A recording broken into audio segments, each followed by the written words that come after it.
And welcome everybody to the Andrew Cooperrider Show. Joining us today will be a person who goes by the Twitter handle at Smokeahonis. This is Nicole Hidalgo. We'll be digging into the case down in Letcher County involving the sheriff shooting the judge. I know this has dominated headlines, and we've heard a little bit, maybe you've heard a little bit, about the accused sex rings going on down there, sex trafficking rings. But Nicole's followed the story long before it ever hit the news headlines. You're going to find out. She's followed this story now for 3 years. She's been aware of this happening and everything occurring down there. And I want to make it clear that as she's sharing information, these are obviously accusations, allegations being made. Everybody's innocent until proven guilty. And we just want to make sure that investigations are made. And we want to make sure we call on the Attorney General to get involved into this case. Take a listen to this interview. It's definitely was a difficult one to go through. So hopefully you get something out of it. And when you're done, you feel fired up enough to reach out to the Attorney General and demand something be done. Let's take a listen. All right, I'm being joined by Nicole Hidalgo, also known as Smokeahonis on Twitter.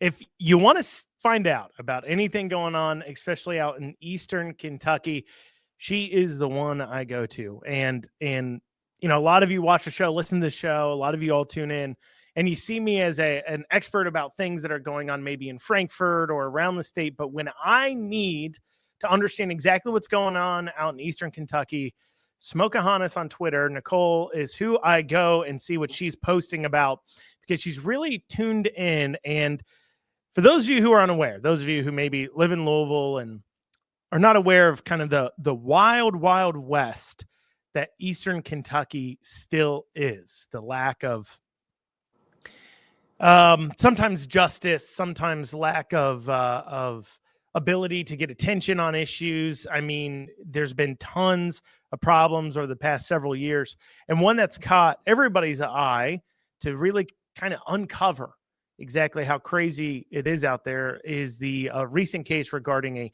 sheriff in Eastern Kentucky shooting a judge in his chambers. A little bit of street justice, I guess you could say. Nicole has followed this story closely, has paid attention to this long before any of you have even seen anything in the headlines about it. She's aware of what was going on with the judge. Nicole, thank you so much for joining us today. Thank you so much for having me. So let's roll through. Most people are aware of the murder and everything else. Could you exactly just go through the timeline of the murder of the judge and just that portion of it, and then we can go into the backstory if that works for you? So I guess we'll start at Ben Fields, Sheriff Mickey Stein's deputy, who sexually assaulted a woman, and he was being sued in a civil lawsuit. That brought investigators in, the Attorney General's detectives. Women were questioned. Nothing was really done about it. I feel like Ben was the fall guy. There were many other men named and little to no investigation. He was accused of exchanging sexual favors to let a woman off. Is that exactly what the charges were? Yes. To let her off of her ankle monitor. He was over the ankle monitors. Okay, gotcha. So he's over the ankle monitors, and he's accused of saying, look, do something for me, I'll do something for you. But you're saying you believe, based on the information you have in the area, that perhaps he's just maybe more of a fall guy for it. Was he involved in it? Were other people involved in that whole situation?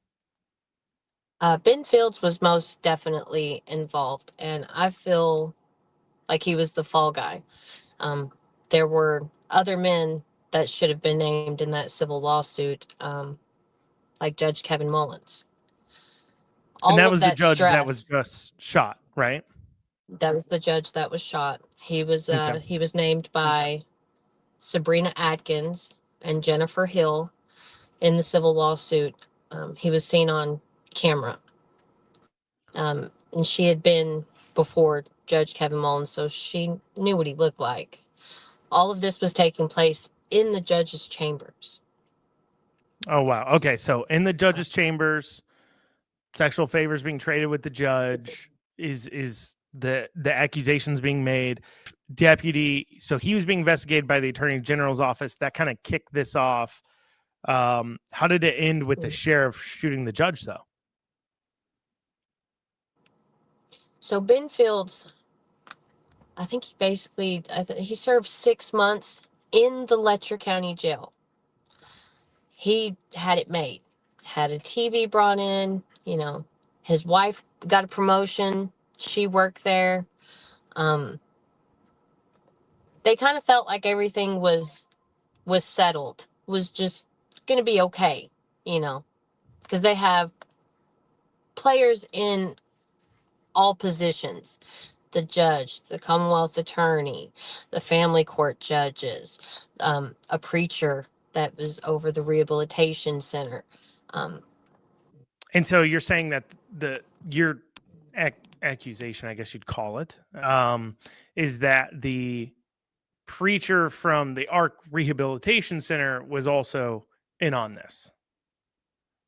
I believe so. I know that there are victims who have came out against him, but the fact that he didn't know something is slim to none, because the preacher, as soon as the aftermath of the shooting happened, he left town. He's no longer in Letcher County. Okay. And so the preacher's left. Mm-hmm. So the preacher, the judge, some members of the sheriff's department, but not the sheriff himself. Sabrina Atkins, in one of her depositions with the Attorney General's office, says that she heard Mickey was a part of it, but I myself have not come across any victims of Mickey Steins.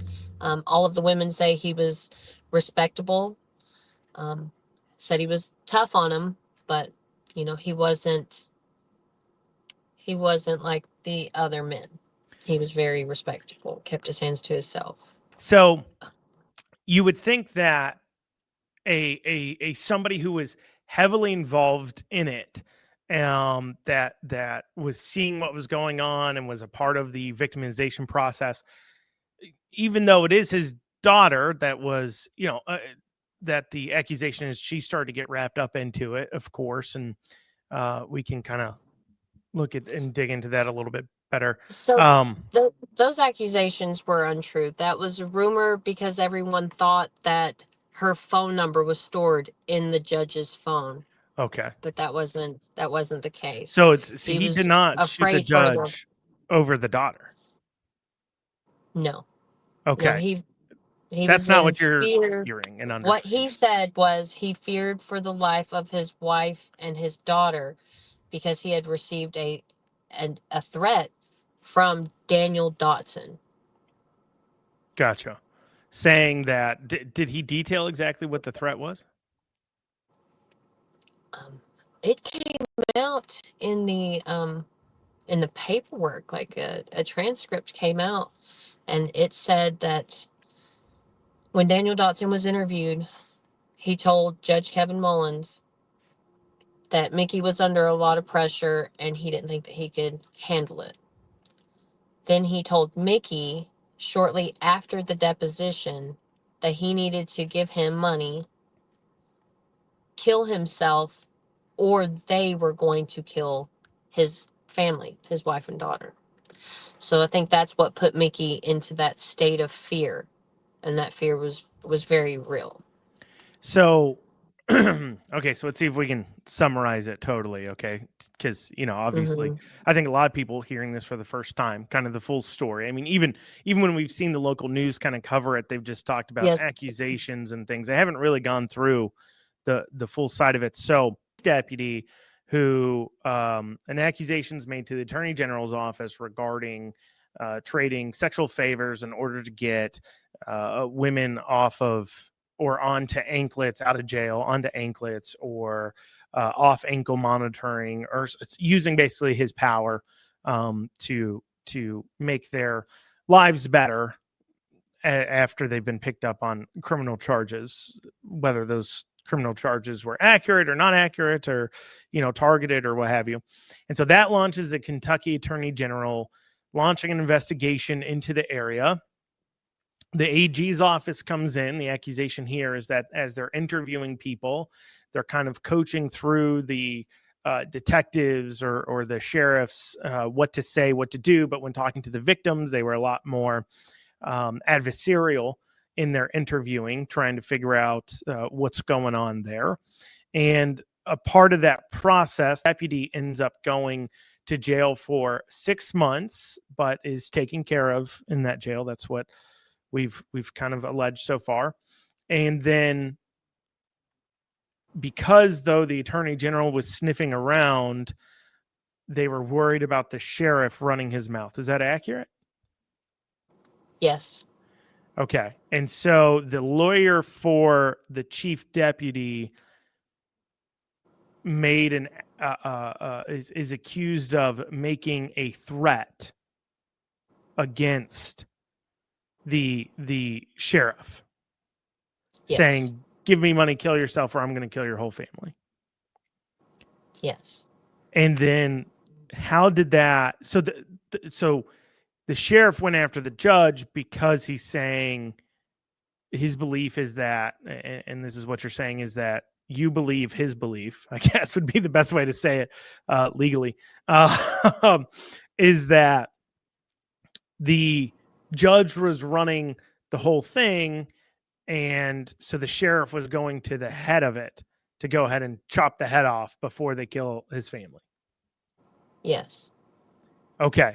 And so how many victims of what were they doing with or just they personally, kind of those 3-4 people having sex with these victims, or was something else going on? Were they being trafficked across the state? What was going on with the victims? They were having sex with the victims. They were coercing them. They were holding children, because some of these men are over family court. So they were holding their children over their head to keep them silent. There are hundreds, if not more, hundreds of women that this has happened to. This happened in Letcher County. I have women from my area, from my county and surrounding counties, who are not drug addicts. These are teachers and upstanding citizens in our community that have also come forward saying that they were sexually assaulted by Judge Kevin Mullins.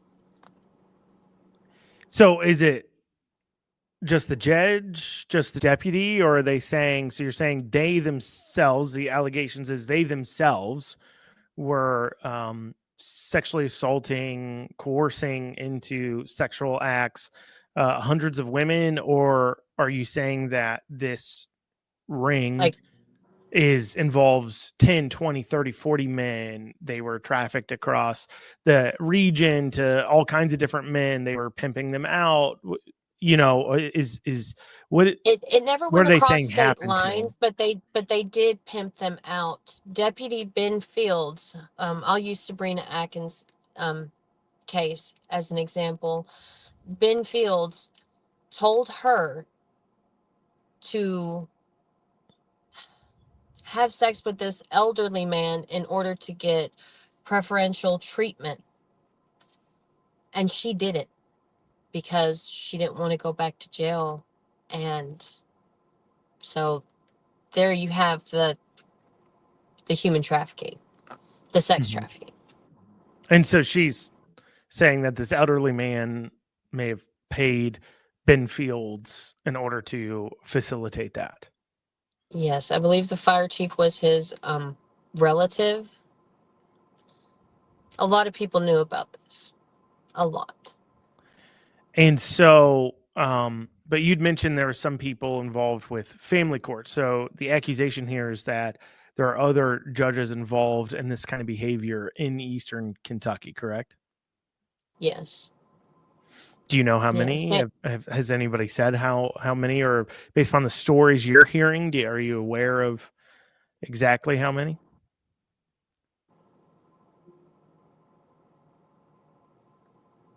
I know of 4 lawyers, one like Judge Kevin Mullins, some deputies, the fire chief, jailers. They were bringing the inmates up from the jail to the courthouse to do sexual favors.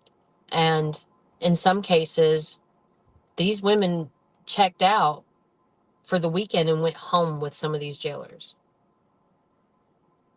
So we're talking about, a good number of men A good involved number. with it, and on Yes. the record victims we have right now.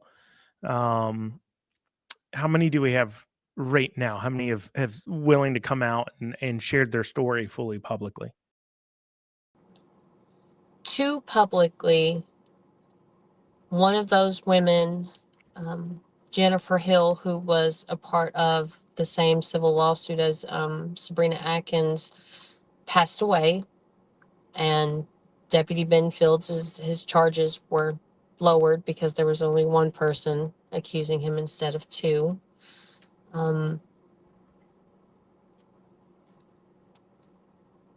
Like that. So, what I'm finding with a lot of these women, they have families, Sure. they have husbands. Like they don't, they still don't quite feel comfortable coming and coming out and talking about it with the Well, I community. mean, they've seen They how don't feel safe. slow. They see how slow they don't feel safe.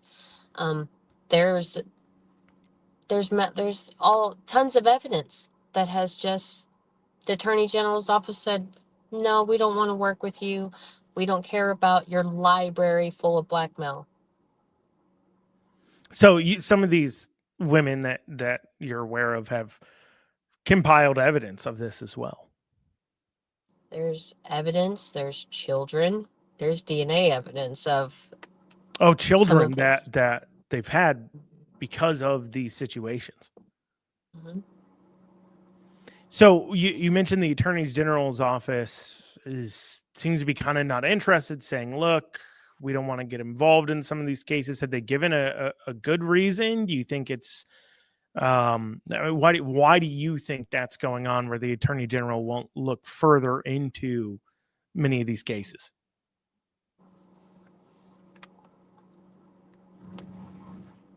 I believe it is because it's involving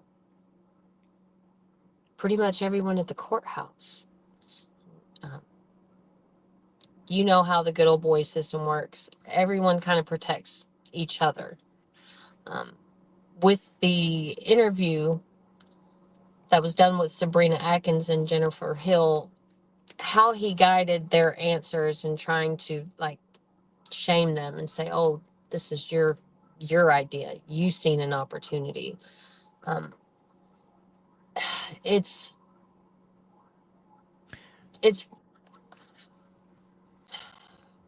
Is that when I think about the from Attorney General's office, it's really difficult to explain because sometimes I feel like, okay, they're gonna go with this evidence, and we don't ever hear back from them. We've tried to contact the FBI, but the Attorney General's office, I specifically went to him in person to speak to him about it, and he told me that the Commonwealth Attorney's office was going to be handling it. And I reminded him that the Commonwealth Attorney in Letcher County is Judge Mullins' brother-in-law, Matt Butler. So he hasn't been removed off the case? He recused himself. Okay. He did recuse himself. So But who's we're not taking it seeing. over then? I am not for sure exactly who is taking it over. Hillbilly Crimes, Elizabeth Jones, she has all of the names where she's like a local there. I've done my research, but there is so much that goes into this case. Yeah, I I mean, mean, it seems hours, like thousands of hours. I've spent the past year thousands of hours of research. it definitely seems like it's an intricate story to say the least. It's been going on a while. I mean, some of these victims, this happened to them, what, 10 years ago, 15 years ago? How long ago did some of these things happen? Yeah, Taya, I believe it happened 15, 20 years ago. And, up until Judge Kevin Mullins passed away, he was still asking favors from her.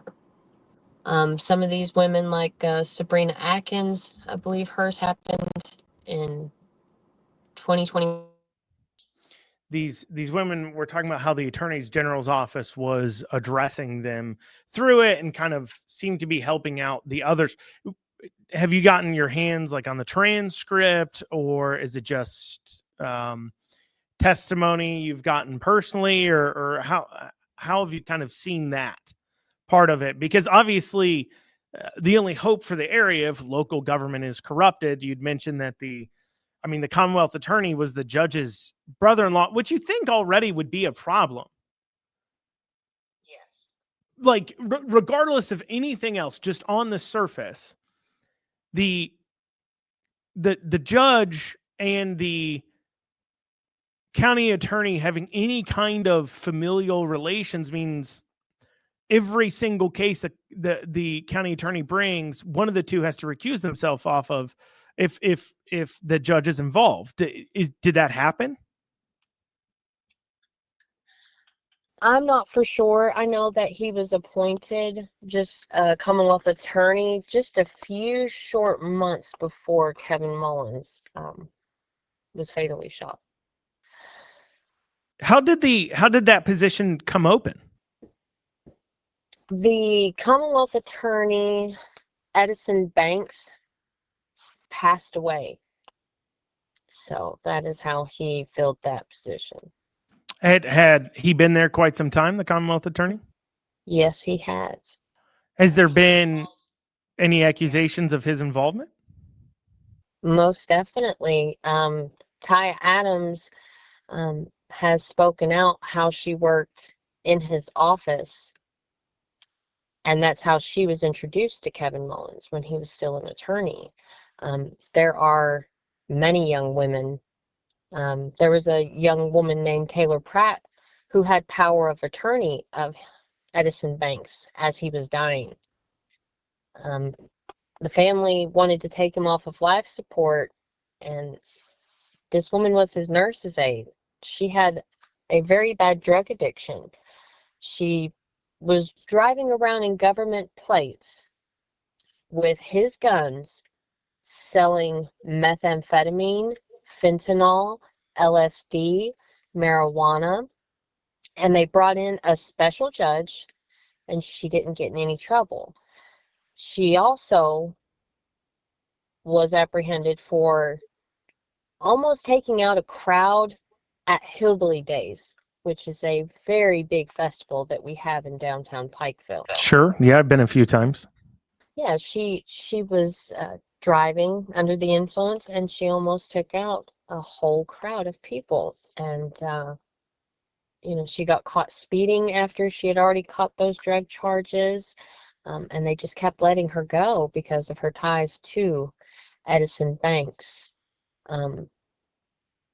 I know her personally. That's kind of how I found out about this. She dated a friend of mine, his little brother. So that's how I was made aware of this situation. So, okay, so the county attorney was on his, I guess you'd call his deathbed, right? Yes. So the accusation here, the county attorney was on his deathbed. For some reason, he wasn't removed from duty before this. Somehow his office was still bringing cases, but while he was on his deathbed, the accusation here is the nurse's aide, who also had power of attorney over him, correct? Yes. Was driving around his government vehicle selling drugs out of it. Yes. And then he dies, and the judge's brother-in-law, Judge Mullins's brother-in-law, happens to get appointed to the position By Andy Bashir. by Andy Bashir. And that happened a few months before the judge was shot. So Judge Mullins gets shot. The kind of more of the sexual exploitation, kind of sex ring. It sounds like, based on what you've said, a lot of people involved, a lot of people in powerful local positions involved. So that starts to leak out into the open. So questions start to get asked of, hey, how are we going to see justice? You go to the attorney general's office and they say, well, the county attorney is going to handle it. But the county attorney in this case is the judge's brother-in-law. And so he's recused himself off the case. But really, if anybody in his office handles it, their boss, while he may have recused himself off the case, at the end of the day, he can fire anybody in the office, correct? Correct. So he's their boss. So he could still, one person can look at it and see, obviously, he would still have influence over the investigation. And so that leads to the question of, well,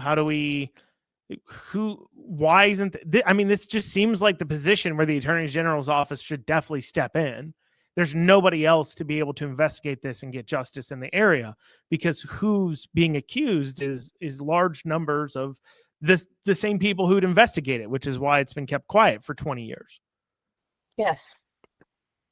So have you all revisited that with the attorney general? So you said you reminded him that the county attorney, or the Commonwealth attorney, office, well, that's headed up by the judge's brother-in-law. What did he say to that?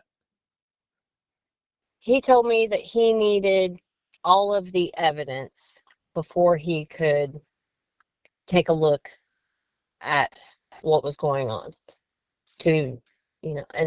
So in order to investigate, he has to have all the evidence from an investigation? That's what he said to me. But here's the thing. They already came in, investigated. Judge Mullins was named in Sabrina Atkins' statement, and he was never even brought up in the civil lawsuit. They named Mickey Steins.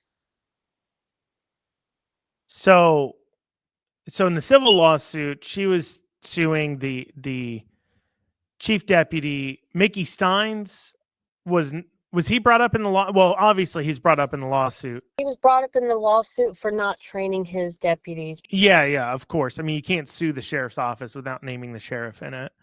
That's kind of hard. The judge wasn't named in his official capacity, considering it was his judge's chambers. And, there was a woman who accused him, said she's seen it on video. The attorney general's office came in, and there is a man who has a whole library of these videos. He was busted on drug charges,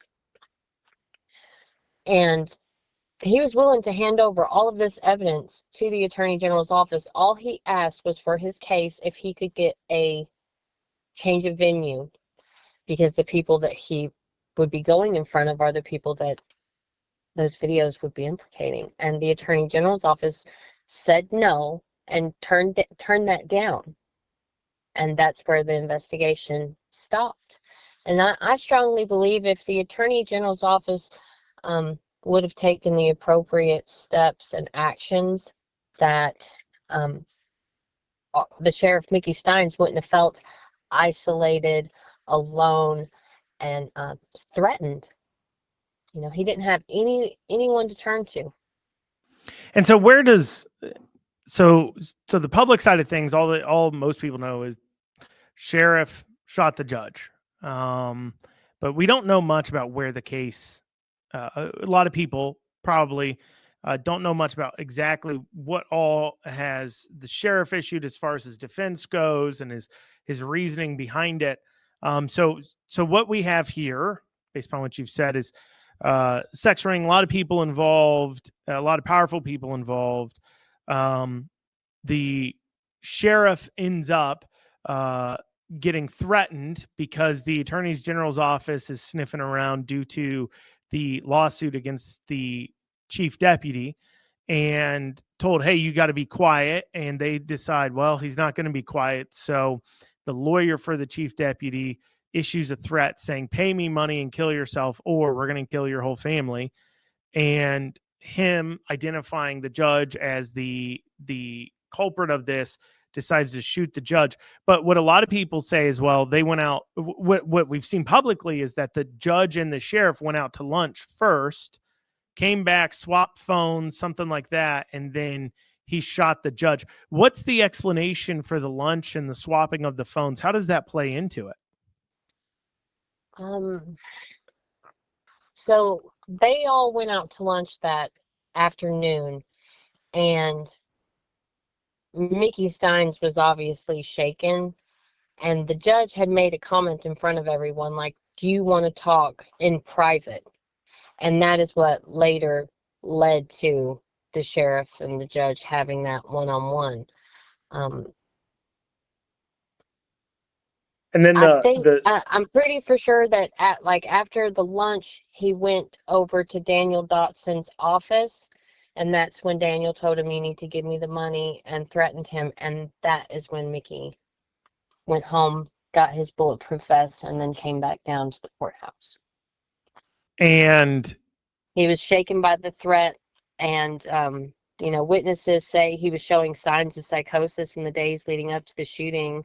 And if that wasn't enough, like the surveillance footage showed him trying to call his daughter. He used both phones. Like, I think his family seen he was having a mental breakdown, and I don't know why she wasn't answering from his phone. But I think that he was just using the judge's phone just in a desperate attempt to contact her. Okay, so you do not believe that his daughter, outside of being threatened, was somehow being trafficked as well by this judge? No, I do not. The mother and his daughter have both denied her having any contact. And Detective Stamper, who was I guess he was the KSP detective that was on the scene, he said that he went through all of the phone records and that there was no contact with the judge's daughter whatsoever. They had no type of relationship. So, what has come out publicly in the trial? So we have the accusations of the sex ring and everything else, but what has Ricky Steins, the sheriff, claimed as his defense in the trial? What has he been willing to talk about? Mickey hasn't came forward with any information. Basically, Carrie and Jeremy Bartley, his attorneys, are saying that this was due to psychosis and emotional distress, and I think that they're going to go with the insanity. What are they claiming caused the emotional distress? Are they not trying to cop to the saying, look, his family was threatened, or what are they trying to say? Where Daniel Dotson came out and told Mickey that you pay me, kill yourself, otherwise we're going to kill your wife and kid. That's where the emotional distress came from, the fear that he was feeling. And what's come out in court is the reason why, publicly, is the reason why that lawyer would have said that to him. Has the lawyer been questioned? Why'd you say that to him? Has the lawyer been arrested? The lawyer has not been arrested. Everyone in the town knew something was going on because Daniel Dotson left town shortly, like within a day of the shooting.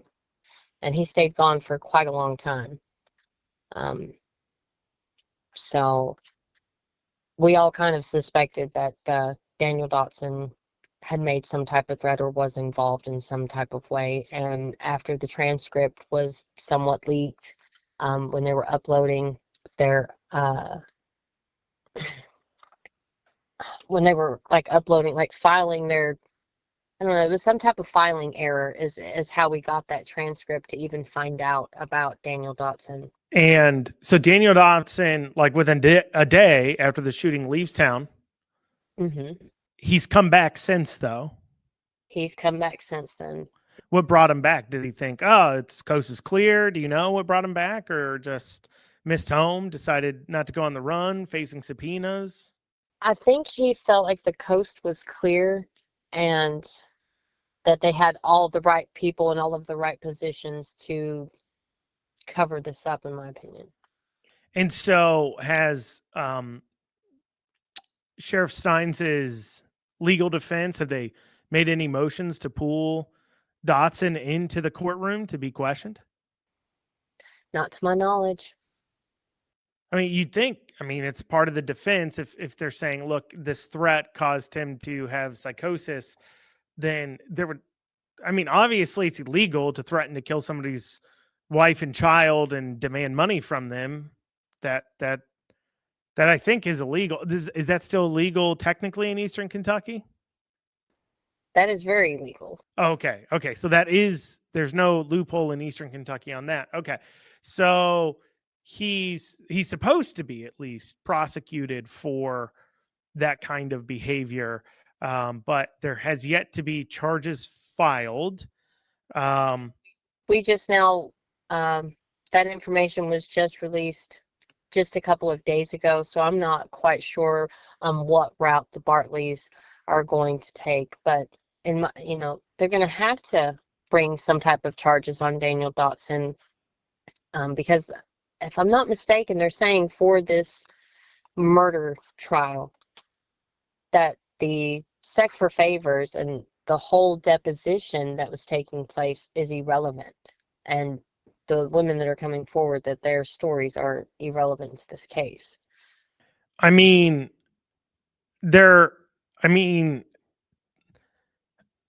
I guess they're technically irrelevant in that the threat was coming from the lawyer, and then the judge was directing the lawyer to make the threat. So if you make that claim, I guess they're technically irrelevant, though you would think in your defense, you're going to want to explain why they'd be threatening you in the first place. Like that would be something you'd think every member of the jury would want to know. Yeah. I mean, even from a prosecution side, if the prosecution actually wants to end up finding a guilty verdict here against the sheriff, you would think that they don't want that hanging question, because it comes down to, because you got to think, so you got jury on the panel, right?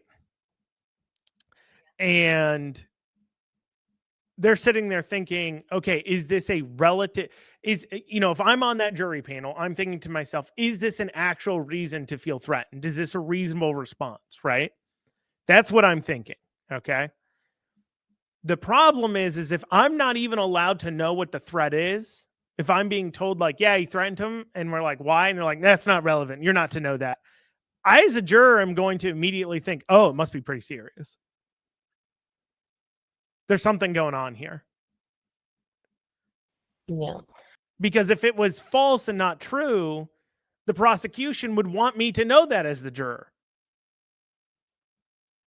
Because that would mean that what I did was even crazier or out of line, right? Yes, that's exactly how it would go. I'm going to be very blunt with you.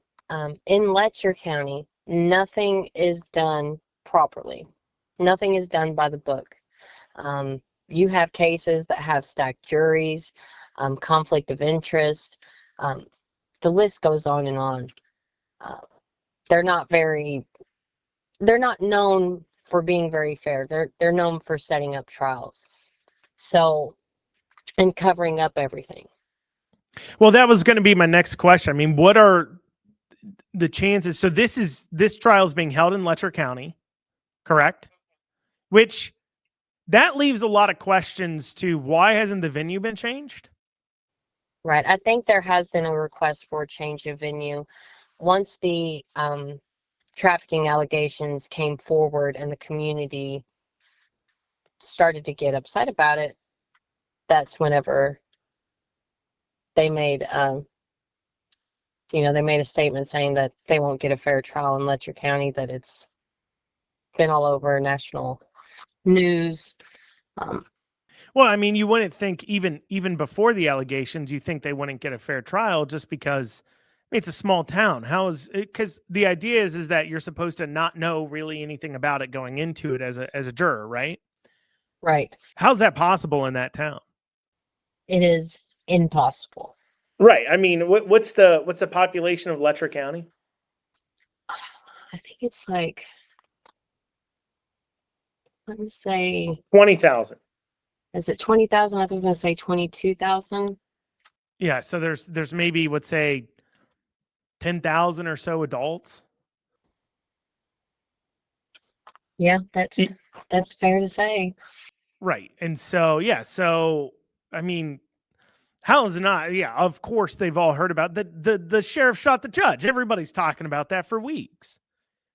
So it's insane to me that moving the trial wasn't one of the initial thoughts. I'm just saying that seems a little crazy to me, a little far out there. Yeah, well, the Bartleys were very excited to try to keep it in Letcher County until the Smecks for Favors story hit. So I don't know. Yeah, I don't know exactly how the Bartleys are going at this. I think that they're dealing with challenges that they never expected. I think both sides are, just because there are so many people doing their own investigating. You've got a huge group of women who are from different backgrounds. And I will say this, this is the first time that I have been able to work with Democrats and be able to put our political beliefs aside and come together to fight for something that's meaningful. So yeah, it's interesting in this modern time of modern social media, especially too with X being what it is now, Facebook as well. The algorithms not as much stepping in. These kinds of activities that could go, honestly, they could go years without, obviously they did 20 years and nobody says anything because who's going to carry the story? How do you get the story out there? How do you protect yourself? Nobody's going to listen to you. But now with social media, and especially, let's just call a spade, especially with the ways of certain people being able to monetize social media, they are actively looking for these types of stories, because they want to. You've got not just one journalist working for the local paper, but you have all these citizen journalists that have a way to make a living off of breaking big stories. And so they're looking to do that. So they're looking for those stories. And yeah, it's hard to keep something like this covered up. Well, Nicole, what is the hopeful outcome here? What do you, if anybody listening to this needs to be calling the Attorney General's office or legislators or I don't know, if they live in the area, want to talk to their Commonwealth Attorney, County Attorney, I don't know exactly. I guess only the Attorney General's office they could be calling into. So what is their call to action? You want them to call the Attorney General's office and demand they investigate into these sex allegations, or what do you? exactly, that is exactly what we want. We want them to come and investigate these allegations and invest these perpetrators. It's not very difficult for them to do. I think it's Hillbilly Crimes, me and a couple of other girls literally have all of the evidence, all of the information. We have all of the victims. We've put the story together for News Nation. And, you know, it would be great if everyone could encourage the Attorney General to send a human trafficking unit. There are many, many victims, but, you know, one way or another, this story will get covered. You know, I went to the Attorney General and told him there's going to be a documentary, and we can, you know, I would love for it to show you and the women in, you know, in uniforms and blue uniforms. Please, you know, give us the opportunity to give you the chance to make yourself like look in a good light, like do the right thing. These women have been begging for 10, 15 years for help. That is unbelievable. I've only been following this for the past 3 years. I couldn't imagine. I think what you said right there is really important. You said you've been following it 3 years. It did. So people in the area have known you've known for 2.5 years before this. Oh, yes. It happened to a beautiful young lady that lived in my neighborhood. And that mama bear in me was just like, oh, how could this happen? And, you know, I told attorneys in Pikeville, I went to the Kentucky State Police. I have exhausted, you know, every avenue and outlet that I possibly can. I just really hope that people don't turn away from this story, because we're leaving a big portion of our community behind. You know, these women are still vulnerable. Their children are being taken away. They're still facing retaliation. And the sooner that we have an investigation into these conspirators, the safer the community will be overall. Well, it's something that desperately needs to happen.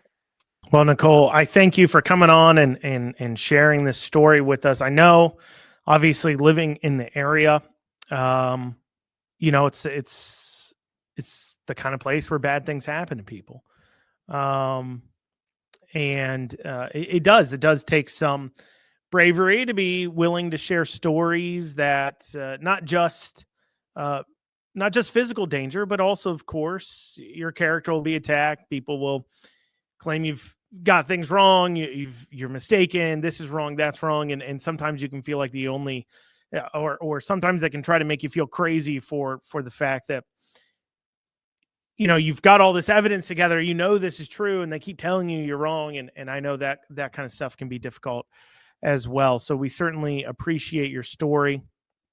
I appreciate your honesty here, Nicole. And I encourage everybody, please reach out to Attorney General's office, Russell Coleman, anybody in his office. If you're listening, if you're watching, please dig into this. This isn't something that's going to go away, and you can get out ahead of it. You can be a hero about it, or it can be the kind of thing that everybody thinks less of you for failing to follow up on, and definitely be a scar on your political future. So thank you, Nicole, for your time. Thank you very much. Have a great day. You too. So that was Nicole Hidalgo, Smokeahonis on Twitter, at Smokeahonis on Twitter. If you want to follow her, she posts a lot about Eastern Kentucky.